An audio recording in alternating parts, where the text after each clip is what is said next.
Miraj high school Miraj या शाळेचा एक माजी विद्यार्थी म्हणून आज मी मिरज हायस्कूल मिरज या शाळेमध्ये पाहणी करायला आलो असता या मिरज हायस्कूल शाळेमध्ये मला एक विचित्र परिस्थिती आणि दृश्य बघायला मिळालं।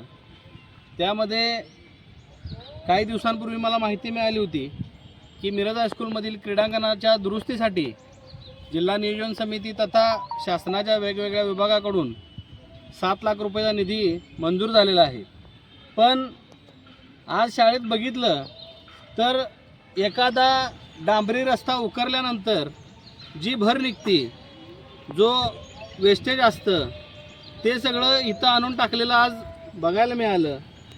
ते जर ही दुरुस्ती करायची असती, क्रीडांगणाचं चांगलं जर हे करायचं असतं तर किमान चांगला मुरुम चांगला भराव आणून इथे टाकणं आणि क्रीडांगणाची दुरुस्ती करणं गरजेचं होतं। पण या राजेंद्र नागरगोजेंचा या शाळेच्या मुख्याध्यापकांचा उद्देश आजच्या ह्या परिस्थितीवरून स्पष्ट होतोय की राजेंद्र नागरगोजेंना मिरज हायस्कूल शाळेच्या नावावर स्वतःची पोळी भाजायची आहे, स्वतःचं घर भरायचं आहे, ह्याचे उदाहरण असल्याचं आज चित्र दिसतंय। कारण तुम्हाला क्रीडांगणाच्या दुरुस्तीसाठी शासनाकडून जर 7 लाख रुपये मंजूर झालेले असतील तर एखाद्या ठिकाणी रस्त्याचं काम जिथं सुरू आहे त्या रस्त्याच्या कामाच्या ठिकाणचा जो डांबरीकरणाचा जो भराव आहे तो आणून तुम्ही या शाळेच्या क्रीडांगणावर टाकलेला आहे आणि तो मोठ्या प्रमाणात आहे। म्हणजे हा भराव तुम्ही इथं आणून टाकला, हा टाकत असताना महापालिकेच्या कोणत्या अधिकाऱ्यांची परवानगी घेतली, महापौरांची परवानगी घेतली का, आयुक्तांची परवानगी घेतली का, या सगळ्या गोष्टीची सखोल चौकशी होणं गरजेचं आहे। हा राजेंद्र नागरगोजे म्हणजे मिरज हायस्कूलचा मालक नव्हे, त्यानं स्वतःच्या डोक्यातून हे काढावं। हा इथला एक शिक्षक म्हणून लागलेला शासकीय नोकर आहे आणि मला सांगायचं आहे की हे 7 लाख रुपये हडप करण्याच्या दृष्टिकोनातून हे षडयंत्र केलेलं दिसून येतंय आणि ते निश्चितपणाने मी हाणून पाडणार।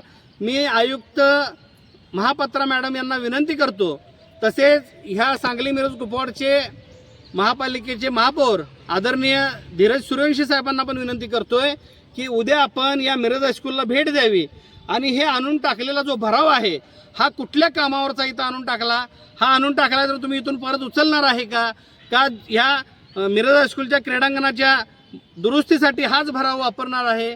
मग ते शासनाकडून येणारे 7 लाख रुपये तुम्ही कुठं खर्च करणार का, ते पैसे कशासाठी वापरणार? ह्या सगळ्या गोष्टींचा खुलासा होणं गरजेचं आहे आणि ह्या गोष्टीचा खुलासा जोपर्यंत होत नाही तोपर्यंत एक कामाला परत हात लावू नये। हे काम आहे तसं जैसे ती परिस्थिती राहावी आणि या सगळ्या प्रकरणाची माननीय आयुक्त मॅडम यांनी चौकशी करावी। या राजेंद्र नागरगोजेची ऑलरेडी एक चौकशी सुरू आहे, यानं आचारसंहिता भंग केल्याची तक्रार ऑलरेडी दाखल झालेली आहे।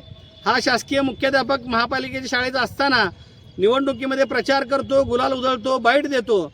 या विरोधात ठोस पुरावे गोळा करून ह्याला निलंबित करण्यासंदर्भात तक्रार दिलेली आहे, ती प्रोसेस सुरू आहे।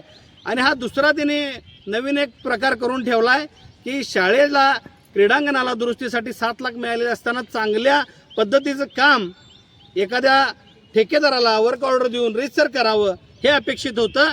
पण या राजेंद्र नागरगोजेनं मनमानी कारभार सुरू करून हे असं कुठल्या तरी नगरसेवकाशी हात मिळवणी करून कुणाला तरी ॲडजस्टमेंट करून हे 7 लाख रुपये हडपण्याचा डाव ह्या राजेंद्र नागरगोजेचा आम्ही हाणून पाडल्याशिवाय राहणार नाही।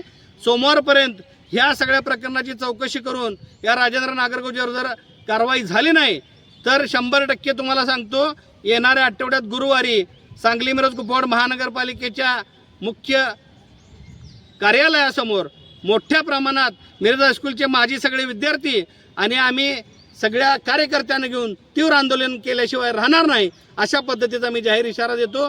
जय भीम, जय जिजाऊ, जय भारत, जय शिवराय।